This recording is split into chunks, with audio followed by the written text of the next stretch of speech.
Dave, good to see you. Thanks for being here. Thanks, Jeremy. I love it. Love to be here. Love talking with you. Never a dull moment. I agree. We always have good meetings. So, Yep. to the viewers and the writers, we've got Dave from Realty Solutions in Southern New Jersey, as he has pointed out to me before. So, Dave, if you can just introduce yourself, where you manage, what kind of property manage you are, and how you introduce yourself to everybody. Sure. So, Dave Gorham. So I'm one of two founders for Realty Solutions. My partner's Rob Gleaner. He is an attorney. I started out as a realtor, and we got together and formed a property management company. So bigger, longer story, but the end result today is we serve Southern New Jersey. So New Jersey's kind of split between North and South. Our target is South Jersey. We are there locally in our corporate headquarters. We've started out of that office in Audubon, New Jersey. So we've got kind of a 60 to 70 mile radius, which covers most of Southern New Jersey. So that's where we're at. We live in New Jersey. We know New Jersey. We know the law side of tenant and landlord rights from the standpoint of law. And because we're investors, we kind of grew up, I guess, making property management rules ourselves until we realized that it was a business and we could make it a business. So here we are. Yeah, and so I think one of the things I've learned from doing business with you for so long, Dave, is you have shaped your business based on your local market. So Yeah. you and I both are involved in the community. We hear a lot of conversation about everybody should do this, everybody should do that. But over and over again, every time you and I have spoken, you're really forging your processes, your procedures, what you do out of your local market. So Yeah. it won't be a surprise to anybody listening that New Jersey is a more tenant-friendly state than a landlord state compared to a Georgia or Florida or a Texas, right? And so I think, I want to get into that and I want to talk about what you've done with that. But first, if you don't mind, I just want to talk through kind of the numbers, time in business, number of doors under management, who your ideal client is. Just give me maybe the elevator pitch on your company before we dive into the conversation. Yeah, sure. So 24 years in property management. There's two timelines in there. There's one as a self-manager with my partner Rob. So we built our own portfolio. And then there was a middle time period where we cascaded over into what, in the late 2000, the 2000s, we kind of cascaded over into the public sector, but we were getting our clients from realtors. I was coming out of the real estate side, Rob's coming out of the law side. And then, the last phase getting us to where we are now, it was more formal brokerage, partnering those two businesses together, a full life cycle for the client, whoever the client is, from a rental investor client.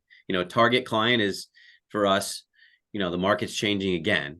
So you and I will be having this conversation again in February, is who the hell is our client now? But it is changing again. And, to boil it down, I for us in New Jersey, it's anyone who needs full service assistance and respects the advice and the work that we do. Could be, an accidental landlord not making any money and just has to, keep his head above water. It could be an institutional investor. We've had both, successful and failures. And what we've learned is our value, not value proposition as a business, but our values as people, and as business people. It boils down to, we look at it, it's like, are we a team with the client? We do this with vendors. We do this with tenants. Are we a team with them? Can the work be boiled down to a simple process? And is there mutual respect? If we can't click off all three of those boxes, it's a painful process and we learn right. We've learned enough now that we can exit the relationship sooner than later. All right, what are those three boxes? Are we a team? Is there respect? Teamwork. Yep, it's teamwork, simplicity, and respect. That's our key values. And You know, I hate to ask you to expound on No. simplicity because it's actually like an oxymoron. Absolutely. But what do you mean by simplicity? So, you know, the nature of our business, kind of like yours too, it's not simple, right? Yes, it is simple, get sales, right? We could simplify it to that. But it's complicated in the sense that there's spider webs all over the place on how you get sales and commit to it. So what we've done, and I think it sort of goes to maybe an earlier question you had about, you know, what we feel is successful for us and how we want to build our business locally. You know, it's about what we want to do, right? We really want to be trusted out there. We want to have fun. We want to be able to smile with our clients. We want to be able to be respected when it's bad news, both ways. Yeah. So that simplicity is trying to find the simple way to do that. So everything we do on property management for operations gets boiled down to a simple process, A to B to C. If we can't follow that, then we are going to lose traction, business and respect wise, and we're also going to lose money. So it comes back to that. And also in the relationship, if you and I don't have a simple relationship, and it would start with, you know, you and I have had teamwork, we've had simplicity, and we've had respect.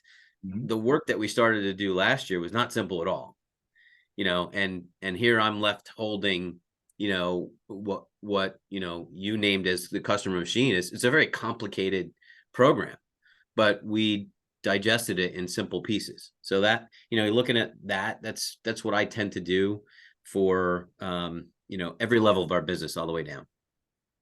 That's great. Obviously that's a company value of ours. And you know, our company value is simple is always worth it.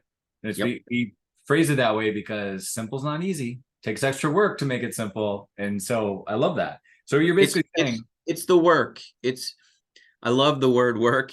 It's like, I love work. And to me, work is fun. And it can also be simple and easy.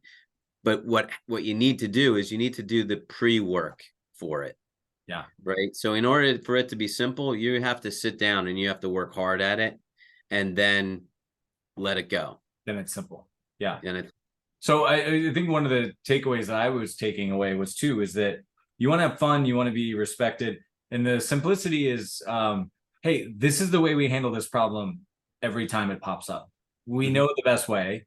And it's simple just to let us do it this way because we know it's the best way. And we don't need nuance, and we don't need to be like, hey, let me think 50 different ways about how to do this. It is just, we've seen this problem 10 times before. This is how we're going to handle it. And the trust is there. Is that a fair example of the? That's absolutely fair. Yeah. We use a 90-10 rule. If 90% of the time it's solved by our process and 10% it's not, you have to look at that 10% because usually that 10% that's not fitting is the noisiest, and you have a tendency to focus on noise. So we, as a team, we always come back to, all right, is that 10%, is the noise 10% of the business, or is the noise creeping into the 90% and we have to make a change? Most of the time it's not. And what ends up happening is you have to rely on teamwork and respect at that point, because sometimes it might be an exit of the relationship. Okay, totally taking a sidebar, Dave. I want to come back to some of the original questions, but you use the word noise, and I love that. What do you mean by noise? What's noise in your business? So I think what I was saying right there might have been more operational, right? Like we said, operations, if you look at it, you could break it down. You know, our friend Ben does a really good job engineering and breaking that down. You break it down from A to Z. Most of the time you're going to follow it, right? But how much noise is happening from A to B, from B to C, and then you're stalled because it gets so noisy. The noise could be a complaint from a tenant that doesn't understand the process. It could be a complaint from an owner that doesn't understand the process. Time has to be spent in educating, but if the education was done already, then it's really just noise. And that noise is that sucks the life out of a business relationship and the money. Yeah. Right. And also talk about work-life balance. If I have my property management operations team focusing on the 10% of the noise, they're going to think that that's all this business is. We're there to solve problems, but not constantly be in the noise. I love this this point. I'm totally haloing on this or focusing on this because again, there's always nuance. There's always some different version of the problem we've solved over and over again. But I love the word that we're calling it noise because what I'm taking away from what you're saying, Dave, is this isn't a new problem. It's a problem that you guys have solved before. You know how to solve the problem, and then either the owner, the tenant, or somebody is just not taking the advice. Is that the oversimplification? It's like No, it's 100 just ignoring it. That's it. That's it. And I'm not just talking about a client or a tenant, right? Or a vendor or a municipality. It could be us. Yeah. We could be creating the noise because we haven't done our due diligence or invested the time in the relationship to use an example of tenant acquisition, right? It's educating that tenant as to what it means to be a tenant in New Jersey and what it means to be a tenant for us, for one of our clients. If we don't invest that time, then we've created the noise, right? Then we have to look at ourselves and kind of untangle that, because we can't expect them to respect us if we haven't yet taught them what is correct for the relationship they've signed up for. Great point. So, if the systems are right, you've educated them. Here are the expectations. Here's what you can expect from us. Here's what we expect from you. If they have a problem with that, it's not noise. It's it is. It's basically noise when you're like, well, we did the work, you did, like, we told you everything, and you're still pushing back. Now it becomes noise. It's not a new problem that you've never seen before. Not something you should really focus on. Then we can check that box and say, this noise we do not want. Got it. Thank you for that clarification. I love that term. Noise is and we've developed, over, as many years as we have now, it's nice to be able to be in a position that you look at letting that client go, for example, and it not necessarily hurting the bottom line. Yeah. Whereas, when you grow, when you're younger and you grow entrepreneurially, you want to take everything in. In this case, it feels good to be able to look at benchmarking and say, this much business is coming in. We've secured that. That's one of the things that your coaches do really well for our BDMs. Is with our property management director, he's able to look at that pipeline coming in. And this just happened recently in the last 2 years. He's able to look at the pipeline coming in and say, all right, I've got these older clients that are noisy that we have kept because we knew they needed us, but now it's sucking time. It's sucking energy, fun, and money out of the business. I know that this much business is coming in. I can let those clients go. Wow. And what's nice about it too is being, hopefully on the top premier end of property management in Southern New Jersey, we've got a big enough relationship that we know what some of the other companies are that we could refer to, or coach them, to self-manage themselves back into it. Well, we're going to talk about coaching in a minute. That's interesting. So you're even coaching some clients that are headaches with a ton of noise into self-managing? Yeah. Okay. Put a pin in that because I want to talk about that in a second. I'm making some notes. I love that. All right. So let's get some of the basic numbers out of the way, Dave.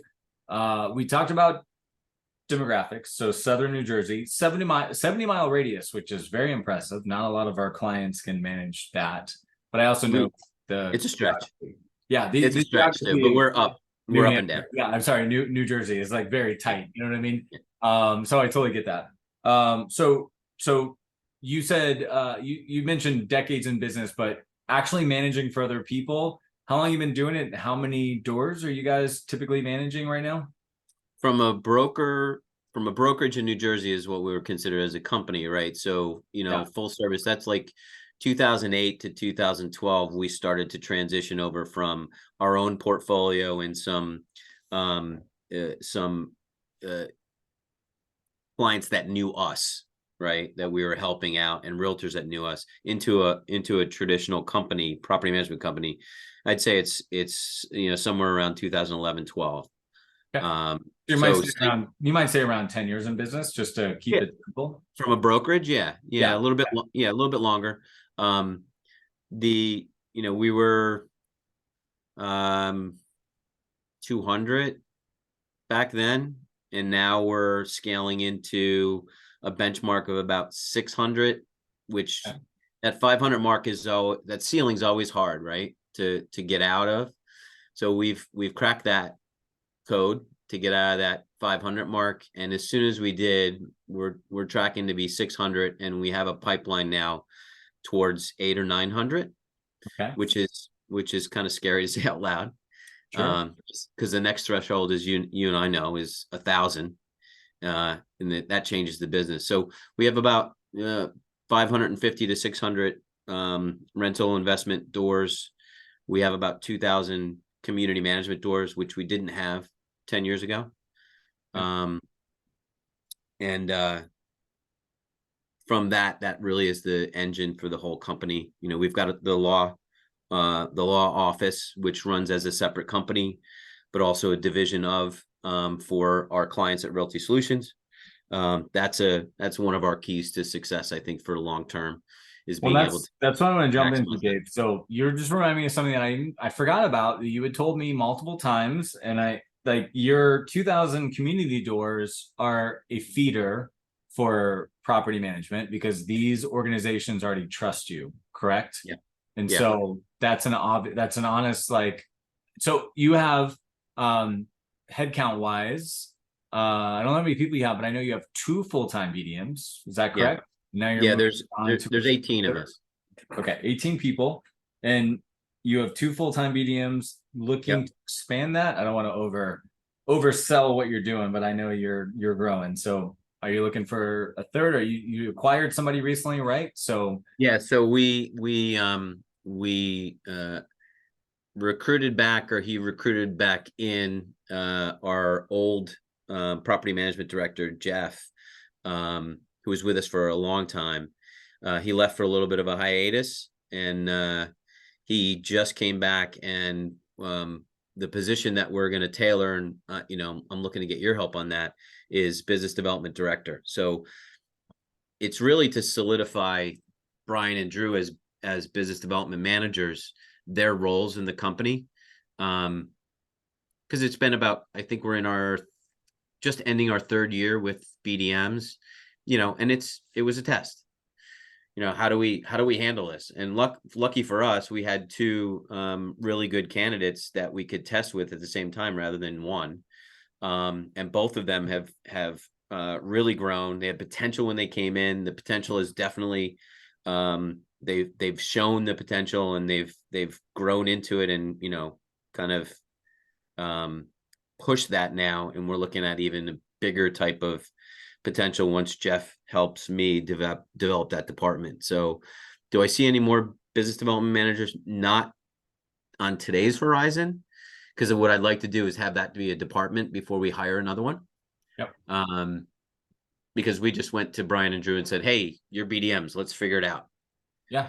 And But my takeaway from that, where I was kind of, asking you about, is a lot of people, have 500-600 doors, and they're just like, maybe I need a business development manager, or my person's okay.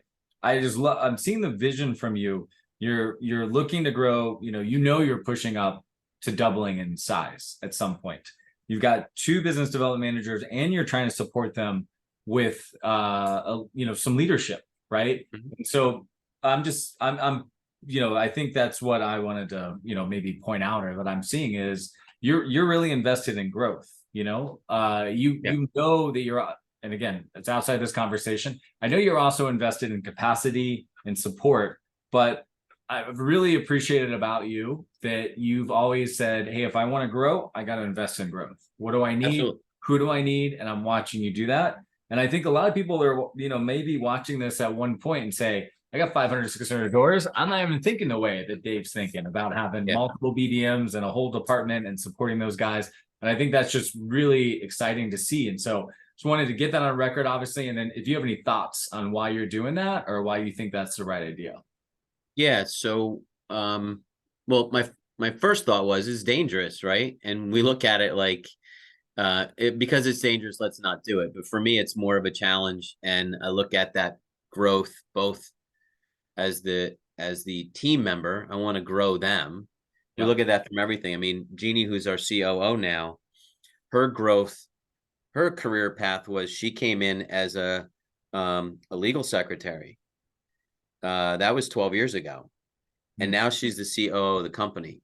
That's a direct relationship to the potential she had and the investment we made in her.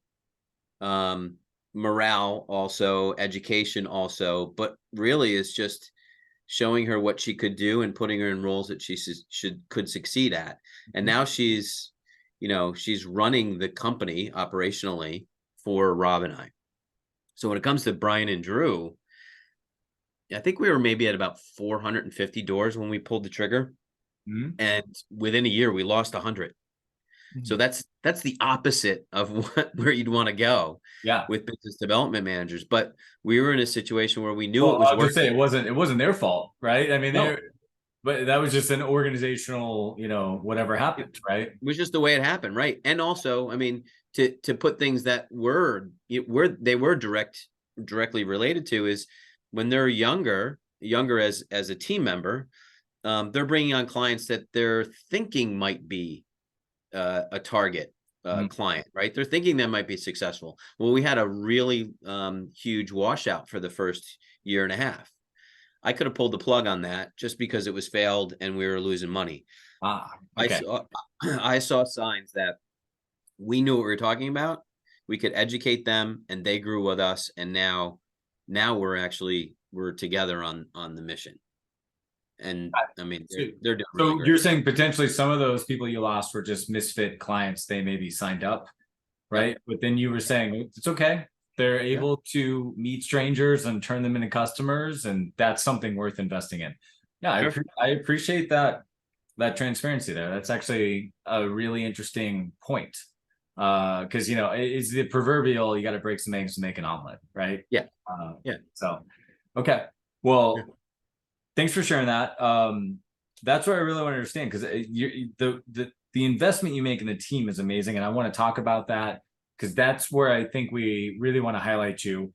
But before we do that, one of the things that I think is just amazing about what I've observed you, because we're with clients all over the country, and there's multiple things about you guys and Dave that I think is unique, which we really appreciate.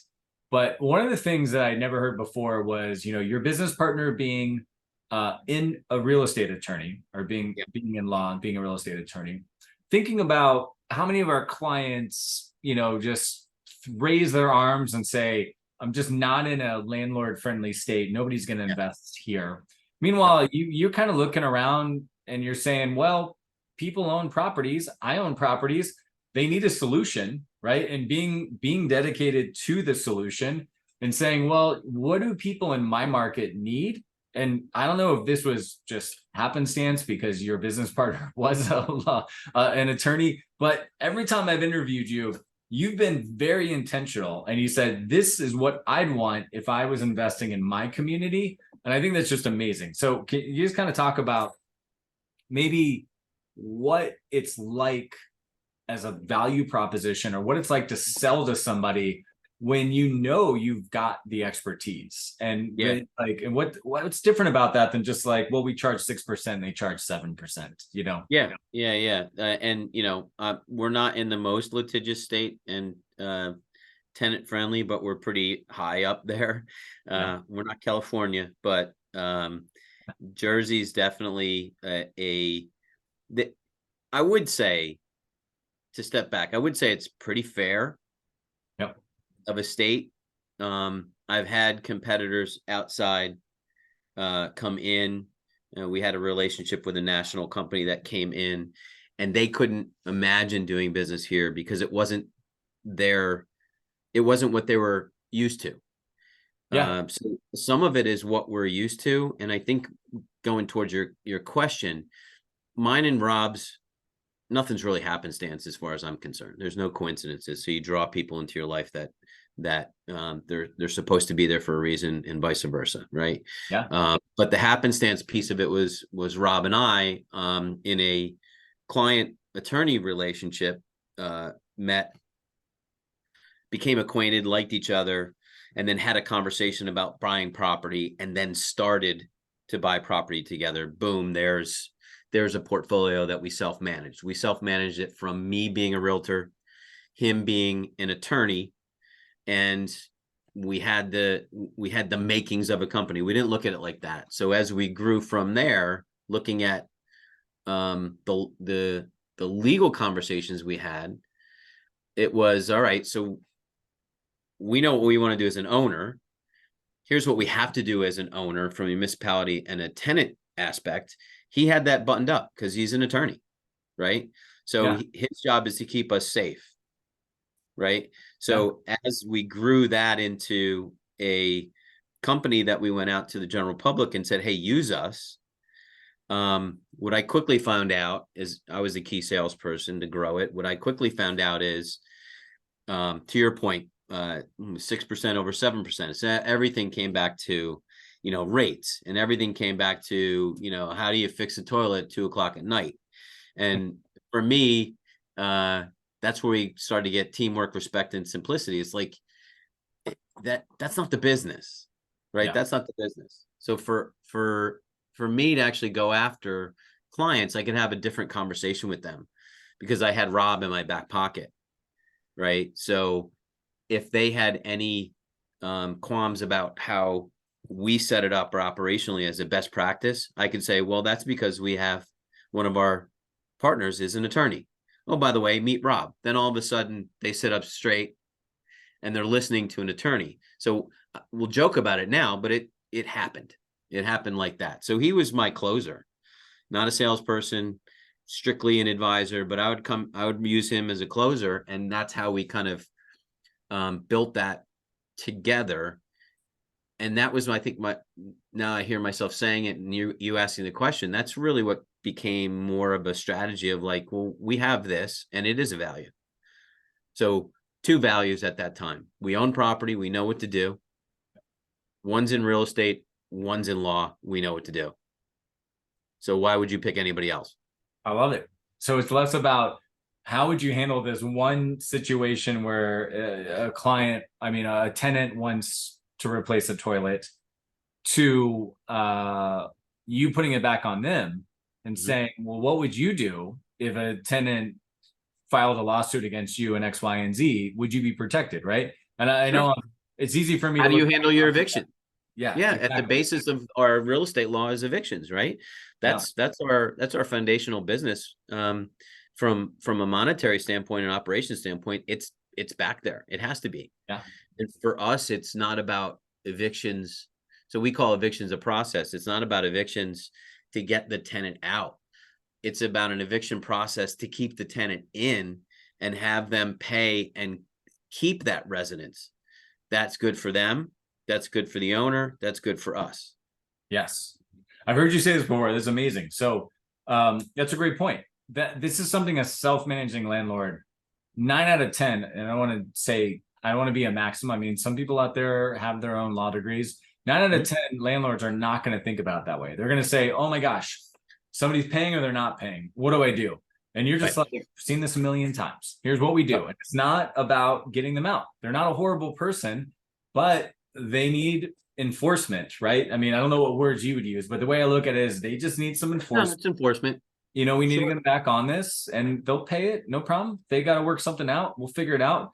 But you're looking for a win-win, right? Is that Absolutely. my guess? And so, yeah, so there, speaking some coaching language, and back to our values, teamwork, simplicity, and respect, you said, some enforcement. It's not enforcement. I don't like the word. It's an agreement. There's no expectations around a lease. You don't expect anything. You have agreed to something. Same thing with a property management agreement. There's no expectations. We've read it. We've explained it. You read it. You've explained. Now all of a sudden it's an agreement. Don't do what's in there. You've breached it. What Yes. do you do about that breach? I mean, that's the question, right? So from a law aspect and the basis of property management in the rental side for eviction process, it's just that. Listen, you had an agreement, Jeremy. Let's talk about why you broke it, because the end result is you're going to be leaving this property and we don't want that. So how do we fix it? And most of that conversation actually doesn't even come from the law office. It comes from the property management office until it has to get to more of a tonal enforcement. Right. Yeah, love that. Love that concept of agreement versus expectation. You're right. I mean, every agreement I've ever written or signed has been, do you understand what I'm agreeing to? Do I understand what you're agreeing to? That's really all we're trying to do. Absolutely. I had expectation. I mean, I signed your agreement for, last time we did business together. I'm reading the agreement. Before that, there was expectations of what I thought about what we were going to do. And you had expectations until it's down on paper, so that's the basis of simplicity. Yeah. The agreement can be pretty complicated, but the simple thing is there's triggers in there to keep people, to keep both parties, in line with it. Yeah. Fantastic. Okay. Now So we're teaching contract law.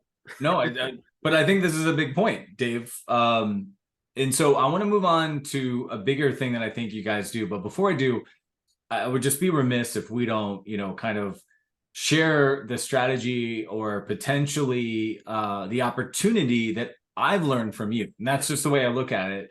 When you think about property managers all over the country, they've got friends, they're hiring attorneys. I mean, what are the advantages of a property manager, partnering up with a real estate attorney, potentially not only like as a vendor, but also as like a business owner? Like, it's a partner, right? yeah, exactly. Like, is there an opportunity there that more of our clients should be thinking about? Yeah, I think our attitude at Realty Solutions, it starts with Rob and I, and it trickles all the way down to, us hiring a cleaning staff for the office. We don't look at our relationship. There's vendor relationships, but that actually to us defines the relationship by the word vendor. It's more of a verb than anything. We look at our relationships with people that we pay money to do things. We look to create affiliate partners with them in the business so that they understand what the business is. It doesn't always work, but most of the time it does. And when it does, we profit and they profit. So when we're looking at, like, if we didn't have Rob, or if Rob was not an attorney, we still have that same attitude. We would look to hire an attorney, a real estate attorney office, and utilize them, not in a vendor relationship where we just give them work and be done with it, and then they pay us, we pay them. We would look to partner with them. So, that's one of the reasons why, the core group of our technology stack and service staff that we have, you being one of them, we look for companies that want to be our partner and vice versa. So that's kind of what Rob and I just did with our relationship. It's its own law office, it's its own property management company, but Rob is the key real estate legal resource for the property management company. So Realty Solutions hires that company. Now, Rob will pull double duty when he has to and be the law department inside Realty Solutions, but he's acting in consult. He's consulting with clients, right? And that's a resource that differentiates us in the market. So does the relationship with the law office, right? So it's kind of like we sort of like double down on it. So it kind of compounds on itself. Well, and that's exactly what I took away when you shared that with me, because, if I put myself in my own shoes as a real estate investor and I'm like, hey, I got one or two properties and something crazy happened, right? I think that a lot of us forget about how much fear our prospects have. Dave, I'm guessing you've got your boots on the ground and a ton of properties and you've seen it all. I think we often forget that our clients haven't seen it all. And they're just like, hey, I'm really scared about X, Y, and Z. And you just say, no problem. We got a whole attorney office here. We've seen it before. and it's honestly what I'm taking away is it doesn't even have to make it up into the point where Rob is jumping in. It's just it's like the warm comfort blanket that you Yeah. guys have seen it before and you know it is. And I just don't think enough of our clients are really leaning in on the real estate, I'm sorry, the legal advice that I think is what a lot of our clients are actually looking for when they hire a Yeah. property manager. I think what you're saying is most of our colleagues out there are looking at attorneys as either an expense or a safety net rather than a partner. Yes.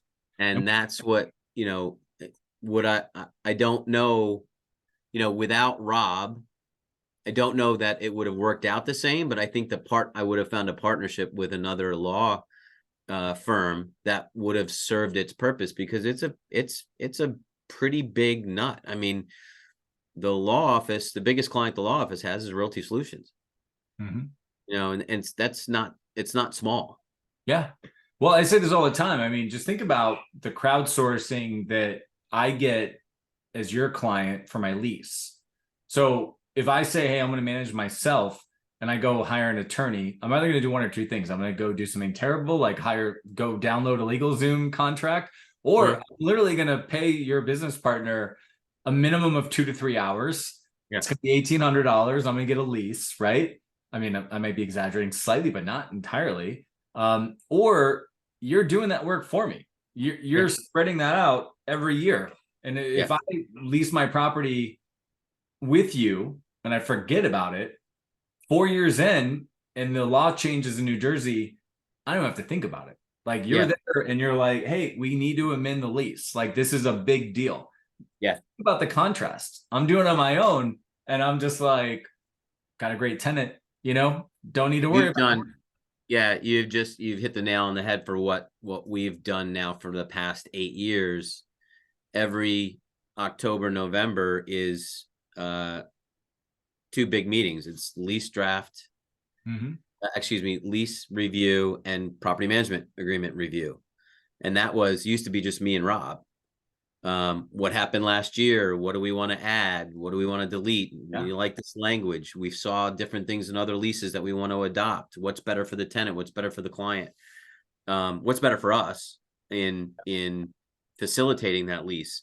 So we got in a habit of doing that. But I mean, to your point, not everyone might be thinking about that. And because we have the law office, it makes it part and parcel.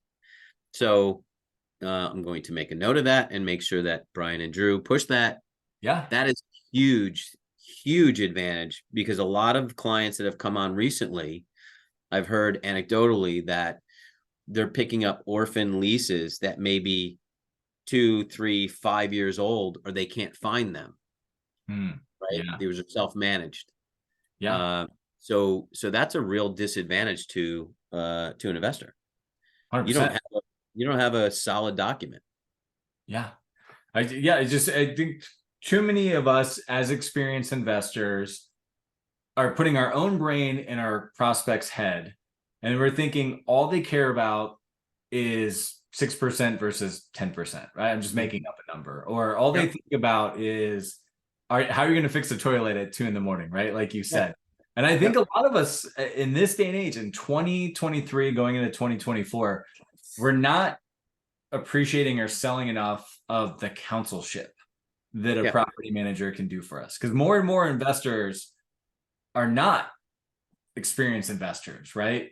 I'm just, I'm seeing that, and so if you think about if you lump all those little things that you're talking about and probably 100 more into a question, 90% of them can be answered with, it's in the lease. Yeah. Right. So, I mean, that's where I think the simplicity comes in. And I don't do enough of putting myself in clients' shoes that are coming on board to actually recognize that maybe they haven't had that path forward, because the property management agreement also handles all 90% of those questions. Well, it's like, I don't have to discuss it because it's in the property management agreement. We'll handle it for you. Yeah, totally. And as a total layman coming in this industry, Dave, I mean, this is a great point. Because my friends and family that I come from, like you're in real estate, you got a law background. I've got a business background. I forget what people take for granted about starting a business, because I've done it. When my friends and family talk about renting their property, the pushback I get from them is like mind blowing. You know what I mean? They're just like, well, what if the tenant doesn't pay? And all these little things that you and I know. And so I'm just chuckling, watching you being at the extent of that, like to the other end where you're like, we got it all figured out, we've seen it all, we got agreements, we're gonna manage it.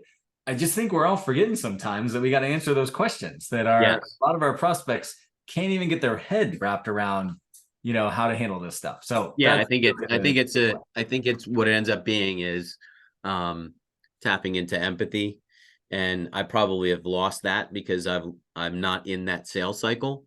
I'm yeah, coaching the guys in the sales cycle, but we do talk about empathy and trying to understand what their fear is, the client, to being able to address it. And from my standpoint, it's more about objection handling than it is about, oh, you know what? No, that's a legitimate concern of theirs. yeah, It's not a legitimate concern of ours. And you have to bridge that gap with empathy to say, that's why we're not concerned about it, yes. because it's already handled in, say, a lease. Yeah, and I think it's a great point is that so many of us are designing the sales process, the playbook, the FAQ on the website because we've managed properties for years. When I think about a high net worth individual working as an executive at Amazon in New Jersey, right, who's got a Yeah. property they want to rent out, they like the idea of an attorney being attached to their property manager is probably like cocaine to an Yes. addict at a party. They're just like, yes, like I Yeah. don't want to get in any trouble. I don't care if you release it in 6 days versus 16 days, right? It's So, a close. Yeah. It's a piece of the closing process. yes, Right. So, Brian and Drew as BDMs, they know how to key into that so that they're not forgetting to talk about the law office as a resource. yes. So I just think that's just such an undervalued thing. I mean, you guys do it well. You're one of the best people I'm doing it, so I wanted to key on that. So Yeah. thanks Thank for you. continuing that. But let's talk about some other stuff that I see you really do well in coaching. You, in my opinion, working with a lot of clients are an elevated thinker compared to a lot of people, where most people are just trying to spend 10 cents when they could be spending 50 cents. You're really kind of thinking strategically long term about how to get the most out of every relationship, even up into our relationship. I mean, you kind of Yeah. told me about the vendor relationship. So it's almost paradoxical. I'm gonna put this out there and let you have fun with it, Dave, because I know you well and I know how we are. So on one side, you tell me you're demanding and you want the most out of everybody, right? You've told me that. I've seen that. I get accused of that. On the flip side, you want to invest in everyone. I've watched you do it. Mhm. Like you've literally called me and you've written expensive checks to Rentscale and said, "Hey, I just want to invest in this person." So you're simultaneously demanding of everybody and ready to generously invest in everybody. Yeah. So what's broken about this, or what do you know that we don't all know? Because I think it's great, but I think everybody that would know you would want to ask that same question. I think, yeah, so good question. And you didn't prime me with that question. So it's off the top of my head and it just feels right in what I'm going to say here is it's the transparency in both of those. I'm not demanding, um, I'm not a dick. All right. So I am very demanding. And when I have a scarcity mentality, I'll go into controlling. And that's when I know things aren't good for me. So I've got to take a step back. That's my own personal, but everyone's like that, right? So take the controlling out of it and it's demanding. I am demanding, but I'm not a dick about it. And how I can come off being demanding, and maybe it might be abrasive, talking maybe about, some isolated instances. I bring it back to being able to be transparent. And this is why I'm so demanding, or this is why I'm looking at this way. And including the other person in that view. It's a vantage point, right? I have a different vantage point than someone else. I have a different vantage point than my maintenance coordinator. I have a different vantage point than my COO. I have a different vantage point than Rob, my partner. So if I'm talking to BDMs, I've got a different vantage point. I can be extremely demanding, but it's going to fall flat. if I don't first bring out and share my vantage point on why I'm thinking this way and ask for theirs, right? And then that starts me down the investment standpoint, right? Because if I can't understand their vantage point, then they're probably not a fit. Then there's probably not an investment I want to make. We've been pretty lucky. And I wouldn't call it luck. I don't believe in luck. We've been pretty opportunistic with understanding who's right for our company, who's wrong. And when we have intuition to say they're right, we'll invest in them, and we'll also be very, very transparent about that. So when we started spending money with RentScale way back when, they were painfully aware of how much money it cost every week for me to put them in a room with one of your coaches. And every month we would review their goals, their numbers, and I would talk to the coach and bring it back to, this is not working for you, and I'm spending $9,000 as an example. This is not a value proposition that we can continue. So something's got to change. Either it's how you're responding to coaching, or it's the money I'm spending, because I still want to invest in you. Maybe this isn't right. And these are the conversations that have to happen constantly. And that's just the BDM example, right? So I think it's really about being transparent. And that's that kind of puts you in a position to have to be compassionate and empathetic. You know, listen, at the point we're at right now, maybe not a couple years from now, I can safely say that I've done everyone's job, except for Rob's from an attorney standpoint. I know what he does. I've done everyone's job. So you can't bullshit me. Right. Yeah. So it may be different 5 years from now when we, triple and quadruple in size, we won't be able to say the same thing, but I'll have people hopefully coached to exude that kind of compassion and transparency. Yeah. Great. How's that for you?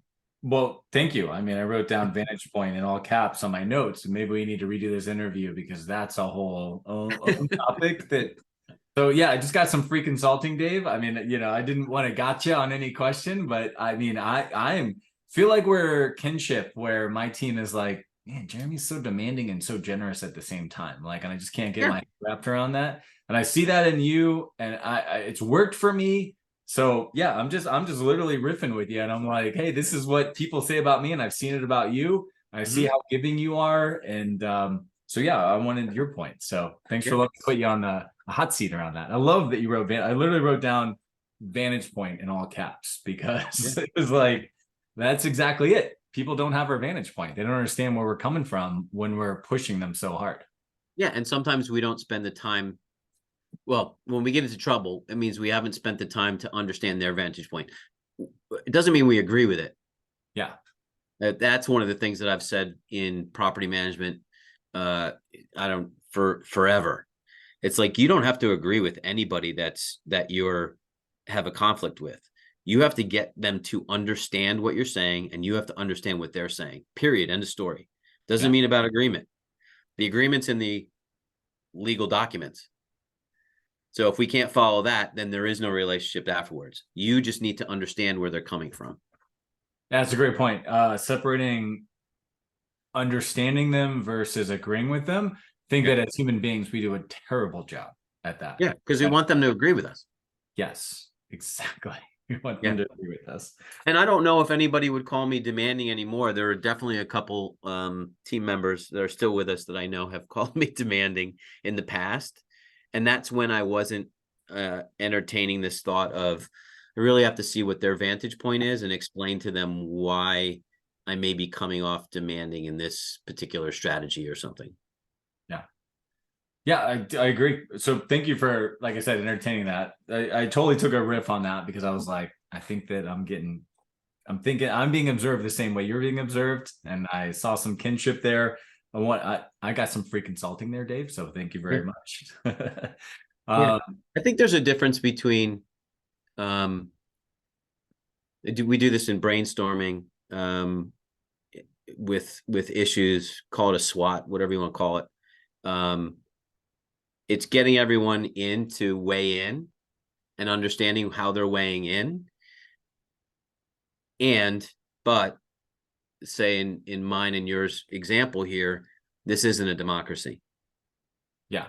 It's a dictatorship, and I'm going to decide. However, I need everyone's vantage point to make an informed decision. Yeah. And when that decision is done, that's the path of the company. Yeah. You need your cabinet. You need to hear from other advisors. And that's it's the toughest part about being a leader is you got to make unpopular decisions for sure. Yeah. Yep. All right. So the other thing that I really want to cover before we run out of time, Dave, is this coaching attitude, which is pretty extreme compared to anyone that I've ever worked with, to be honest with you, Dave. It's extreme to other people that you want to coach your vendors, you want to coach your clients, you want to coach your vendors, and obviously know the tenants too. The tenants, yeah, you want to coach everyone. I've literally and I don't disagree, but I've literally kind of observed from you that coaching is the answer to a lot of problems. Maybe not every problem, but to a lot of problems. Which every problem. It's actually ironic when we opened up the call about you being in a relationship with an attorney, which is there's no coaching, it's just enforcement, right? So let's just celebrate the paradox that we're talking about here. But tell me about your attitude around coaching, because I'm amazed by it, and I'm by the way laughing about how we started the call versus where we are. So tell me about the coaching attitude. So most of the engine behind that is, I'm also a professional coach from a career standpoint. So I educate myself. I get coached and I coach clients, not in the property management industry, in any industry, high profile. And that is really engaging for me and exciting. It keeps me fresh. A very selective roster in taking on clients, so I can get very, very focused. And it makes me a better business owner. It makes me a better friend. It makes me a better companion with my girlfriend, Lisa. It makes me just a better person, right? So doing that professionally, I think, is the engine and what really puts it into practice on a daily basis at Realty Solutions. I was like that anyway. And part of my coaching 18 years ago with my friend Kim, who gave me gave me my first real relationship with a coach, and then gave me the opportunity to be a coach. One of the things that she asked way back when was, what's a common denominator in how you occur to people and what you've been doing? Because I've had so many different careers, very entrepreneurial. What's the common denominator of what you've liked to do? And I was able to boil it down, not immediately, but boil it down. And I was always the inside guy trying to get everybody moving in the same direction. I was always the inside guy wanting to deal with, I really love operations. But when I get stuck there too long, I could wither and die, right? So for me, it's about coaching people to do that operations better for themselves. Right. So, that engine is just because I'm a professional coach now, and it's always on my mind. It's always a practice. Okay. I agree with all of what you said, and I get the philosophy, but give me practical stuff, because you're, as a business owner, so many people might be listening to this and, in your position, 600 doors, right? They've got 2 BDMs, we've got all these people. They're like, hey, I'm kind of out of the business. Like, I'm just going to work on the business, not in the business. But what I've observed from you is that you're working on the business is coaching. You want to coach vendors, like I said, you want to coach tenants. So how do you, give me some tactical stuff? What does that look like? I think a lot of people watching this are not going to get their head wrapped around that, Dave. Yeah. Okay. Yeah. A little too ethereal. So when I was in it and doing the operations, my relationships with eyeball to eyeball people, whether it's a tenant or a client or a realtor referring business or a vendor becoming a partner, when I met, four and a half way back when. It was always about the relationship first, personal relationship first, and then a business relationship second. And that the value was there and money was there, it kind of blossomed, right? So as we've grown numbers wise, including team members, I've had to kind of, I'm controlling, I'm demanding, right? So I don't want to make mini me's, but I want the best of these pieces of organizational operations, of finance, of, in this case, coaching, right? So coaching's got to be all the way through. Even if you're an introvert, there's a way for you to learn some coaching practices to help your specific job.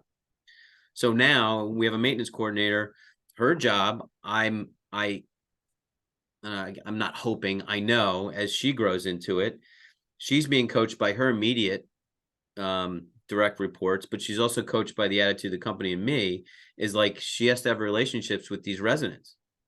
She has to have relationships with these municipalities. She has to have relationships with her vendors and affiliate partners that are contractors.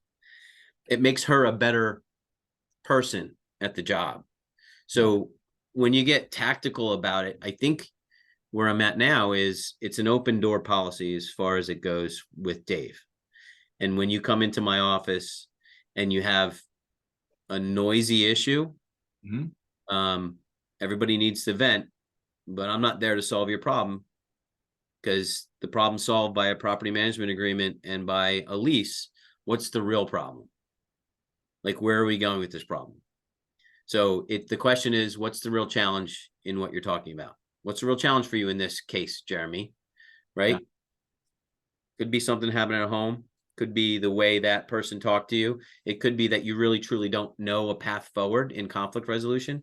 It's coaching that individual. So in getting coached, you invariably end up grabbing onto some good habits of being a coach. You actually just completely brought up a point that I hadn't even thought about. Is I love to, I mean, I think, like I said, we're total kinship on this. I love to coach my people, but it sounds like you found a good way to separate solve my problem from me from coaching. So I can just imagine, 90% of people reading this or listening to this are going to say, hey guys, I'm your, my door's open. Like, come to me with any problems you have, which, by the way, I mean, as small business owners, we are here to solve some of our employees' problems. But as you grow, you have to be protective of that, right? Yeah. You have to be able to discriminate as they walk in the door. And that's where I really say, so let's focus on that. So how do you kind of, how do we handle, I'm bitching versus I really need somebody to talk to and I think I can grow? Like, how do you handle that? So it's individualistic, right? Yeah. You got to know your team. So we pride ourselves on, profile, personality, behavior assessments, being with each other, knowing people's family, knowing what their favorite stupid candy bar is, all things like that just relates all back to it, right? And having a personal relationship. I've got so everybody needs coaching, and there also has to be permission in coaching, and this is goes beyond maybe a performance review, right? Or performance improvement. But as an example, I have one property manager who just pops in at 5 after 5, moseys in, doesn't really have anything particular to talk about, or has one thing particular to talk about, and it's usually not the thing he wants to talk about, talks about it and then leaves. And then I've got another one who is the Tasmanian devil and walks in 10 times a day, right? Those are two different ways to handle what they're particularly challenged with. And I think just dealing with conflict resolution when it comes to clients and tenants, you have to allow the other person to vent first before they have to empty first before you can really understand or even ask what the real challenge is here. Because if they can't answer that yet, then they're not done, getting their own noise out. So some of it is passive and some of it is proactive. So the proactive approach is, I got to know my people. Even Rob, I freak out and Rob ends up coaching me. And, he's not trained as a coach. He's trained as an attorney, but there's coaching and consulting and being an attorney. Yeah. Right. So we kind of foster that relationship back and forth.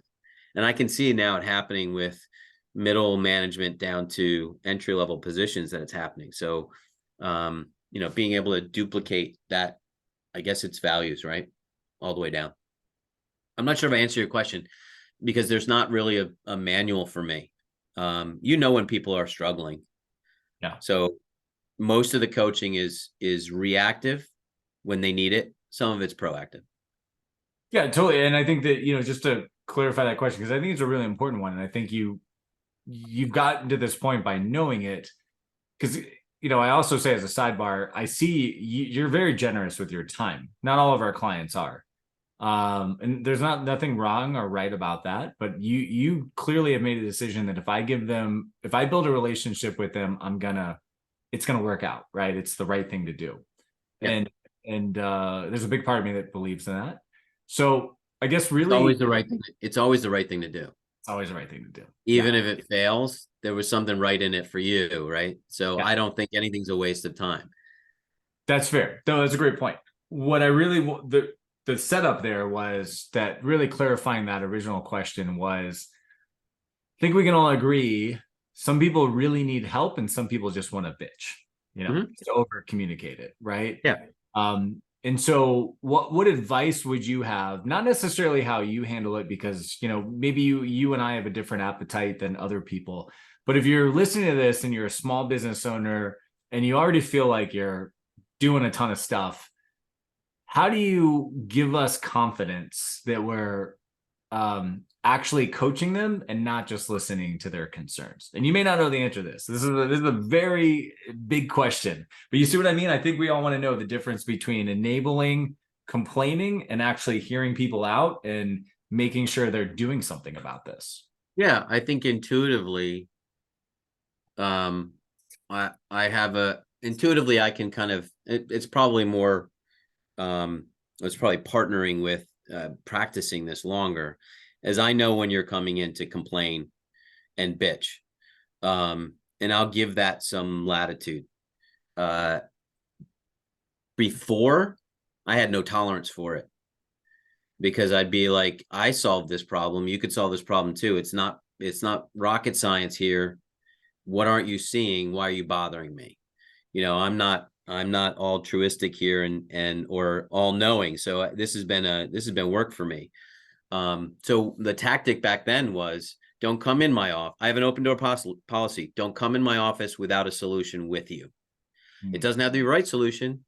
It just has to be a solution. Okay. So I'll give you the opportunity to bitch and vent, but you must come with a solution. Got it. So your team is they kind of know coming in, they gotta come with a idea, right? Yeah. Any idea. Yeah. Something. Yeah.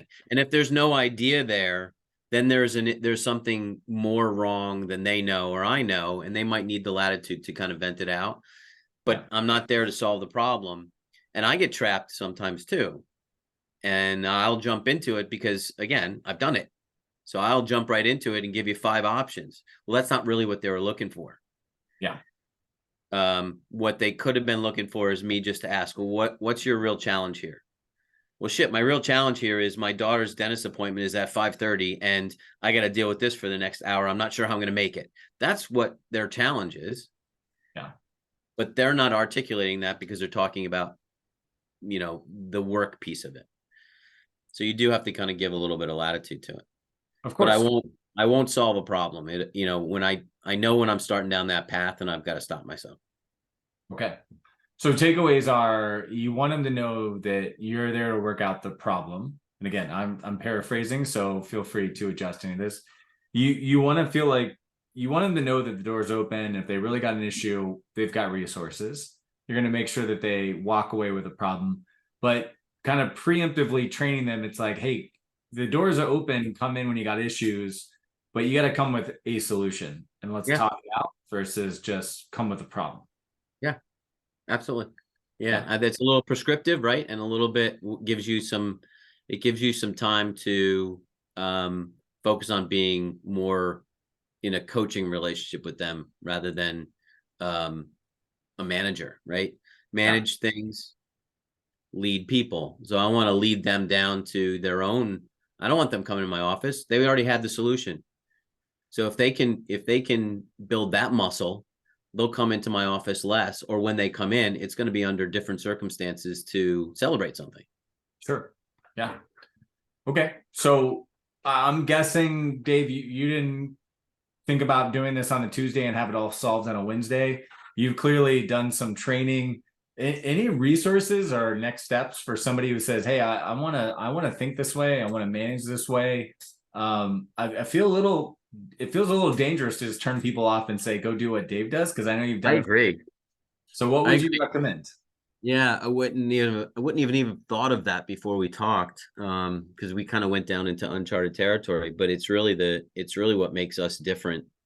Um, uh, here's what I would say. I would say reach out to me, and then I'll help put them on a path to find a coach. But the ICF, International Coaching Federation, is one.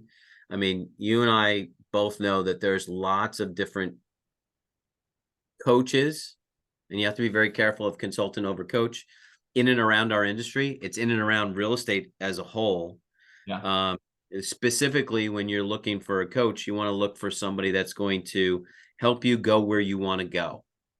And if you don't know where you want to go, then the initial conversations would help you determine that with that specific coach. Yeah. Because coaching is very specific too. There's productivity. You guys are productivity coaches, In right? one area, just a single area. Yeah. Yeah, yeah, and I'm sure I haven't been in any of the calls, but I'm sure there's levels of um, uh, mindset coach that goes through there. For me, it's more mindset coaching, less than productivity coaching. But Yeah. as well as I know, I'm an entrepreneur. I'm looking at numbers. So when I'm talking to BDMs, I got my eye on numbers too. Mhm. So I think you start with really reaching out to other people in your industry, other colleagues. In this case, me and you. The International Coaching Federation is a great one. Um, there's lots of different kind of resources out there. Yeah, it's a great point. I think that that's something we just got to keep in mind is this can be really big to somebody who's never been exposed. I think you and I are probably decades into being exposed to Yeah. personal development stuff, and I've been accused of this, David, and I'm sure you have too. Like other people coming in for the first time, like they maybe heard some of the language we use. But that's why I really, pushed you on the uncharted territory about some people say you're really aggressive and you got high expectations. And then some people say, well, I'm here for you and I can make it work. Because I don't think people are used to that dichotomy. Right. And I think it's Right. unusual. It's advanced. Whether it's helpful or not, it's up to us to figure out. The results will speak for themselves. But that's why I just kind of want to do that. And if you want to think about that a little bit, I will as well. Maybe we can come up with some resources for that. I think of a couple books, the coaching habit, something Danny from Profit Coach Oh, that's a shoots fucking, all the excuse time. my language. That's a fucking great book, The Coaching Yes. Habit. Coaching habit is a great place to start. There's a lot of other stuff, kind of the, just a lot of the what is it, the strategic coach stuff is born out of that. So maybe we can put together a little list of places to start there. And I don't know, maybe Yeah, yeah, and books are a great resource too. It's not everybody has to hire a coach. You have to be introduced to some of these concepts, and there's nothing new here. yeah. Like I look at coaching. There's nothing new. It's like be nice, be patient, right? Listen. There's nothing really new. Don't bring your crap to the conversation. That's dangerous. Yeah. Well, So maybe one day early next year, you and I can do a webinar and just kind of I share love some that. fun. I'll host it. You bring all the ideas. But uh, I'll You just do all the host work, it. Dave. I'll ask the right questions and guide you the right way. But I think the industry needs more of this stuff. I do too. I do too. Especially at that mid-level range where people are trying to break the ceiling of what we're all trying to do is get to in the next level. Sometimes it's not units, right? Sometimes it's just money and profitability. Yeah. Sometimes just been tolerating a terrible employee for 18 months and I refuse. I'm letting them hold me hostage and I'm not ready to have a conversation with them. That's also where I think about the way you handle things. We just hear these stuff all the time. So Yeah. well, all right, I want to wrap up. Anything we didn't ask you or anything you want to share? The boring stuff is marketing. I like you, I embrace marketing and advertising, whatever that means, promotions. So don't shy away from that. I'm generous with my money if I'm experimenting, but it's got to produce. And then if it doesn't, I'll cut it off and move to something else. Yeah. So it's experimenting with all that.